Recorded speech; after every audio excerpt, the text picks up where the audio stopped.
بسم اللہ الرحمن الرحیم۔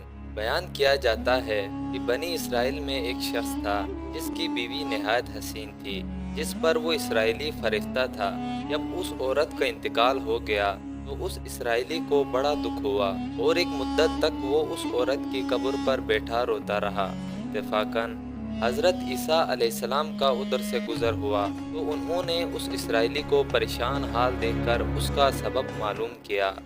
جب اسرائیلی نے اپنا واقعہ بیان کیا تو حضرت عیسیٰ علیہ السلام نے دریافت فرمایا، کیا تو چاہتا ہے کہ میں اس کو تیرے لیے زندہ کر دوں؟ اس نے عرض کیا کہ ہاں حضور، میں یہی چاہتا ہوں۔ جب حضرت عیسیٰ علیہ السلام نے اس قبر کے مردہ کو آواز دی تو قبر سے ایک حبشی غلام، جس کے ناک کے نتنوں، آنکھوں اور جسم کے دوسرے سوراخوں سے آگ کی لپٹیں اٹھ رہی تھی، حضرت عیسیٰ علیہ السلام کو دیکھتے ہی غلام نے کلمہ پڑھا، لا الہ الا اللہ عیسیٰ روح اللہ۔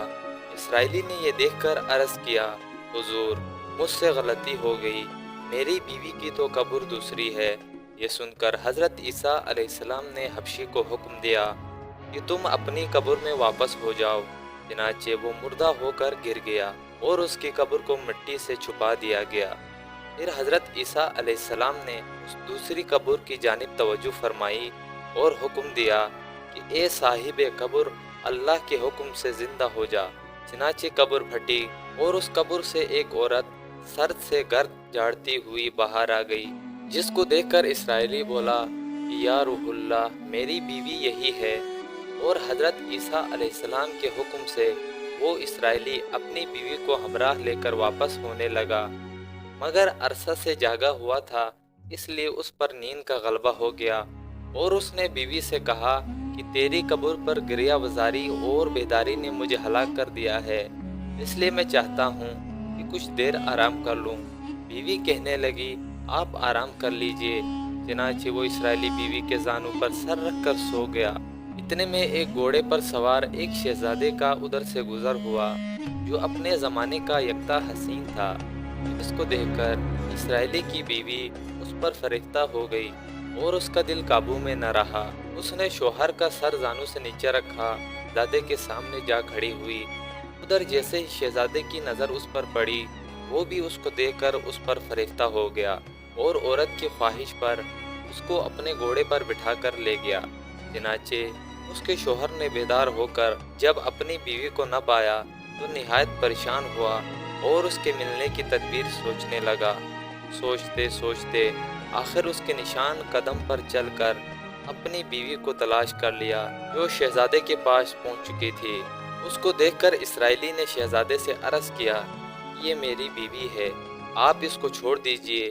ابھی شہزادہ کچھ کہنے بھی نہ پایا تھا کہ اس عورت نے کہا، میں تیری بیوی نہیں۔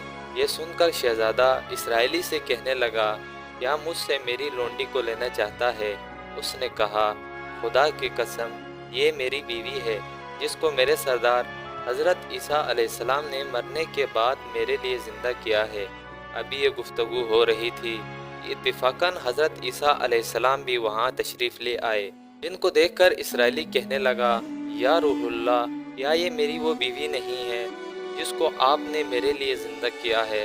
حضرت عیسیٰ علیہ السلام نے فرمایا کہ ہاں، یہ وہی ہے۔ یہ سن کر عورت کہنے لگی کہ یا روح اللہ، یہ شخص جھوٹا ہے، میں تو اس شہزادے کی لونڈی ہوں۔ حضرت عیسیٰ علیہ السلام نے فرمایا، کیا تو وہ عورت نہیں جس کو میں نے اللہ تعالیٰ کے حکم سے زندہ کیا ہے؟ عورت نے کہا، یا روح اللہ، بخدا میں وہ نہیں ہوں۔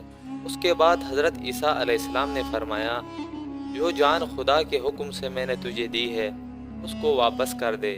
یہ سنتے ہی وہ عورت پھر مردہ ہو کر گر پڑی اور حضرت عیسیٰ علیہ السلام فرمانے لگے کہ جو شخص ایسے آدمی کو دیکھنا چاہے جو کافر مرا تھا اور زندہ ہو کر ایمان لایا، تو وہ اس حبشی غلام کو دیکھ لے جو پھر ایمان کی حالت میں مرا ہے، اور جو کوئی ایسے شخص کو دیکھنا چاہے جو مومن مرا تھا، پھر اللہ نے اس کو زندہ کیا اور وہ کافر ہو کر حالت کفر میں مر گیا، تو اس عورت کو دیکھ لے۔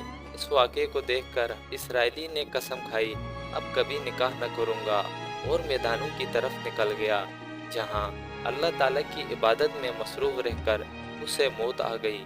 نبی اور رسول کے اقرار و انکار کا نتیجہ اس حکایات سے ظاہر ہوتا ہے اور سبق ملتا ہے کہ کامیابی اپنے نبی صلی اللہ علیہ وآلہ وسلم کی اطاعت و محبت سے ہی مل سکتی ہے۔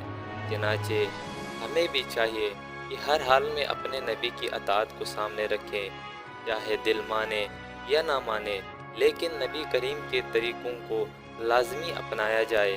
اللہ تعالیٰ اس واقعے سے سبق حاصل کر کے عمل کرنے کی توفیق عطا فرمائے۔ آمین یا رب العالمین۔